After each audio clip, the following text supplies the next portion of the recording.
St. Simon's Island, Georgia. Barrow's research has completed a source-critical review of 5 archaeological sites presented by researcher Sarah B. Flint. This report announces what the review confirmed, which claims it refined, and what documentation would carry the record further.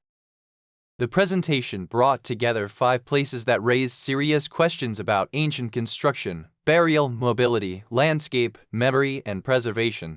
It placed the newly named Guardian Chamber beside sites with established archaeological records, giving a local discovery a wider comparative setting. The cross-check produced a more positive result than a simple list of corrections. Turtle Mound, Elansomore, and West Athens Hill are professionally investigated and formally recognized archaeological sites. Gunjuamp is a genuine multi-period landscape protected as a Connecticut archaeological preserve. The Guardian Chamber is not yet documented professionally under that name, but it lies within a region containing many real dry-laid chambers and unusual stone features. Flint's photographs record a physical chamber, an opening or window, a serpent-like glacial erratic, an earthen formation, a possible standing stone, a balanced boulder, nearby water, and a second complex across the road. Her presentation is the first documentation presently available to this review that names the place the Guardian Chamber and treats those features as one connected landscape. That record is a genuine contribution and should be preserved in its original form. The indigenous, ceremonial stone landscape framework deserves respectful consideration as a real cultural preservation perspective. Keeping cultural meaning, physical observation, and proposed energy mechanisms in separate categories will make the strongest evidence easier for archaeologists, tribal preservation officers, historians, and geologists to evaluate. The next step is documentation before interpretation. The review recommends preserving private coordinates, parcel and deed history, historic maps, original photographs and video metadata, and a numbered inventory connecting every image to a specific feature. It further recommends LiDAR topographic mapping, a measured site plan, photogrammetry, geological assessment, and repeated true azimuth measurements with magnetic inclination correction and a stated margin of error. That would turn the reported 13-degree alignment into a testable field hypothesis. The final comparison should include root cellars, spring houses, agricultural storage structures, charcoal-related features, colonial outbuildings, glacial erratics, prop boulders, and indigenous ceremonial stone landscapes. This process preserves Flint's discovery vocabulary while clearly labeling what is observed, what is testable, and what remains symbolic or speculative. Turtle Mound was one of the strongest selections in the presentation. Within Canaveral National Seashore, it is best described as the largest prehistoric shell midden on the mainland United States. It extends more than 600 feet, covers roughly 2 acres, and contains about 35,000 cubic yards of shell.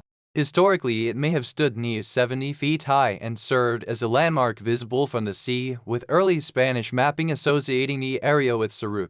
It is listed on the National Register and remains an active preservation responsibility. Modern living shoreline work uses oyster reefs, grasses, and mangroves to reduce erosion, making Turtle Mound both an ancient site and a continuing conservation story. Elansomore, with the spelling corrected, was another exceptionally strong choice.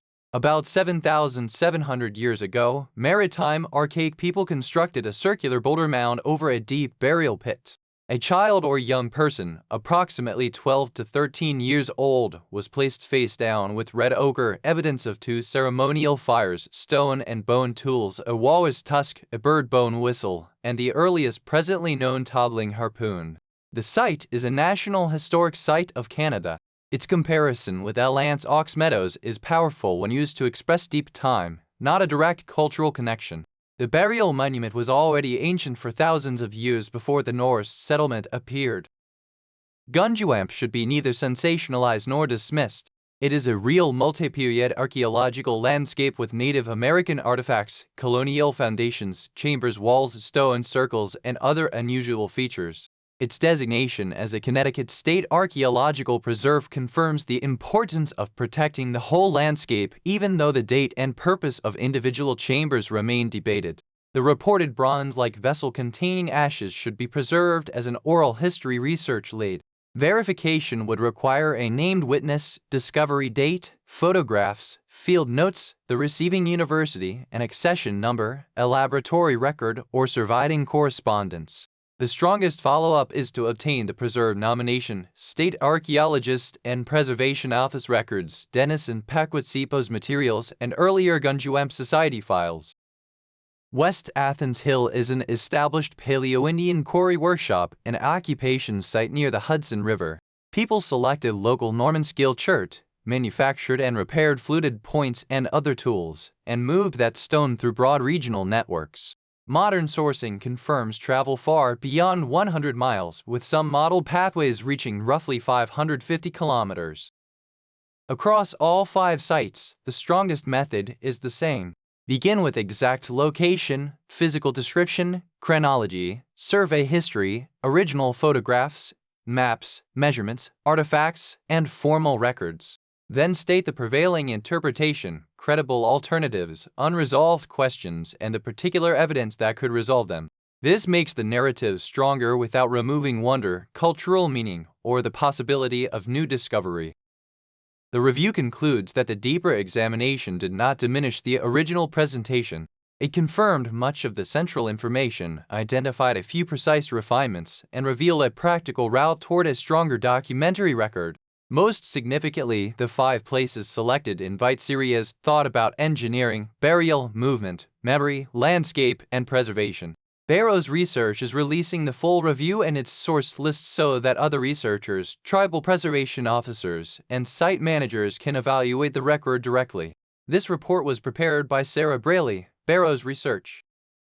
The sources supporting this report are listed on screen and in the accompanying transcript.